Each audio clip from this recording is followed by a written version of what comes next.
ఏదో వీడియోలో చెప్పినా కదా లంజ పండ్ల చెట్టు ఏదో లంజ పుట్టాల చెట్టు అది వద్దు కానీ అది లంజ పుట్టాల చెట్టు అంటే దేనికి వాడతారు? అది లంజ పుట్టాల చెట్టు ఇదే భార్య భర్తలు దానికే కలుపుతాం కానీ అది చాలా పెద్దగా ఉంటుంది. ఏడుంటది ఆ చెట్టు?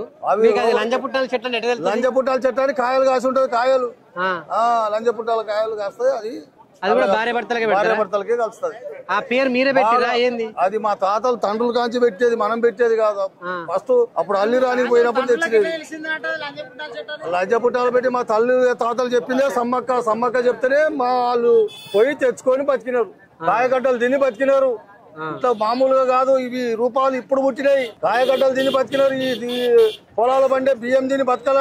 మా కులం అంతా కాయ గడ్డలు తినుకుంటా, గునుగు పూత, చింతపూత తినుకుంటా, చింతపాకు కూర వండుకొని తిన్న జాతి మాది. ఏమని తింటారు మాంసాలు మీరు?